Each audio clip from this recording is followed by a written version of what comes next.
What's going on, guys? 90 back with a brand new video. As you can see by the title, it's going to be an instant reaction to the Modern Warfare multiplayer reveal. Quickly, before we get into the topic of this video, I just want to plug my Twitch, twitch.tv/90. Go and follow me on them. The link will be in the description if you want to click on that. I've started streaming again. I'm going to be doing what I was pretty much known for, like 24-hour plus streams, just grinding S&D out. But yeah, so the topic of today's video, we're not going to be talking about everything. There's only so much I can speak about. We'll try and keep it short and snappy. A lot of the stuff we won't be covering because obviously I'm an S&D player. All the Respawn players will be able to tell you a lot about all the other stuff. And I'm just going to really talk about like just the general stuff that everybody needs to know. And then maybe like the stuff that kind of caters to me as an S&D player. So the first big thing is the beta. We officially have a beta announcement, the September the 12th. It is an open beta, so you don't even need the game. You don't even need it pre-ordered to actually play the beta. Also, you will get early access if you pre-order the game. Obviously, PlayStation get it first. That's just how it goes with the exclusive rights. And it's also going to be cross-play. The beta is going to be cross-play, so we'll be able to play PC players and Xbox players all in one lobby. So that's kind of interesting. The second thing, as I was watching, is they've pretty much reimagined the game. The way they were talking about it, they've reimagined the game. So they've kind of gone half and half. So the game is it's like a new game mixed in with all the other Modern Warfares combined. They've taken all like stuff that like fan favorite things from all the other older titles and put them into one game with a lot of new fresh stuff to keep it mixture. And I like that because the way they put it is if you just completely make a fresh game with no nostalgia that the players know and love, you kind of have no DNA to the game, which I really like that idea. Like I really enjoyed that. Also the maps, as we talked about in a recent video, the maps, there's no more like there's the 3-layer map to kind of not going with. They wanted to kind of keep a realistic system to the game, and obviously in real life your symmetrical 3-layer maps just aren't going to happen.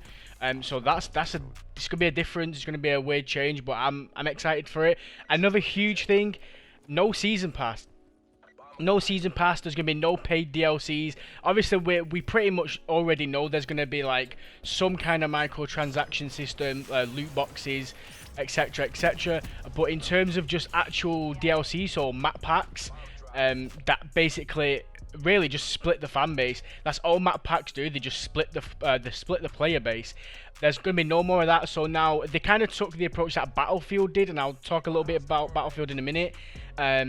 Battlefield, what they did, they scrapped the season pass because all it did is when DLC maps came out, it split the player base, and then when the game would die, DLC maps just never got played because not everybody had them.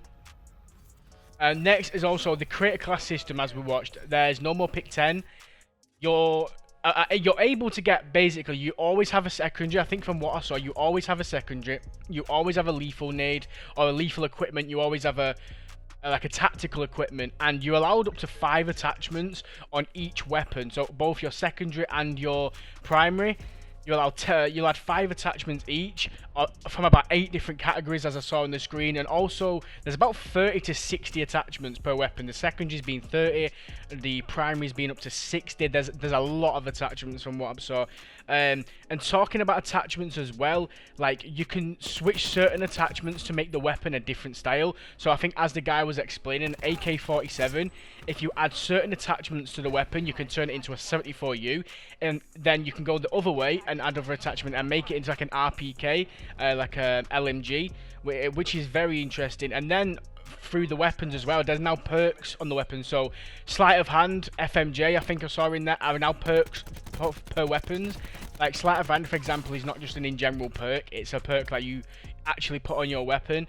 I didn't see anything to Dead Silence, which I've got to kind of watch a little bit more on that. I've not seen no S&D gameplay yet, so I'll obviously have to pick up on that. Kill streaks look really good. Obviously for S&D, kill streaks aren't a big deal, but as you know, I'm probably going to make a series trying to get that Juggernaut. I'm absolutely excited going for Juggernauts in S&D, listening to some like heavy metal music in my headset whilst I'm going for that. And now talking about the Battlefield, the game for me, as I was watching it, because I've played a lot of Battlefield, it kind of gave me a Battlefield vibe. The world's a little bit more dynamic. You can open and close doors. You can like sprint through the doors, which if you've played Battlefield, that's been a Battlefield thing for a while.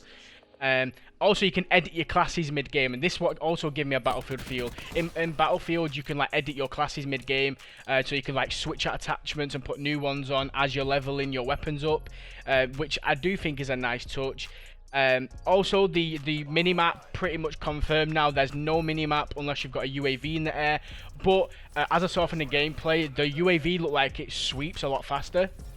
The sweep on the UAV to tell you where people are, it looks a lot faster when you've got UAV up. Obviously, there is Ghost in the game. I did see Ghost. That is a perk in the game, which I kind of feel like perk is going to be very overpowered. With no minimap or UAV, it's going to be kind of obvious that UAV is going to be a huge kill streak. People are going to UAV spam majorly, so to be able to use Ghost, it's going to be kind of overpowered. They need to kind of think of something to counter that. Also, they said in a later version, they didn't show it today, but in a later version, because there's no minimap, to kind of get around that, you're going to be able to see your teammates, like an outline of your teammates. I'm guessing a bit like what Team Link was in BO4.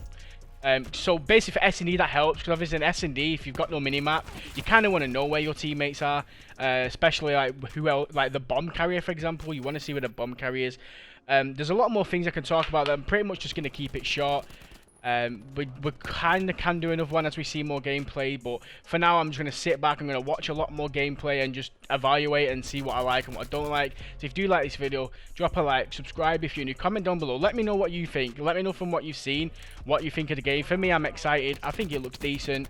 Obviously there's a lot more to come yet. We've not played the beta, we've not got my hands on it, so that's going to be it for this video guys, and I'll see you in the next one.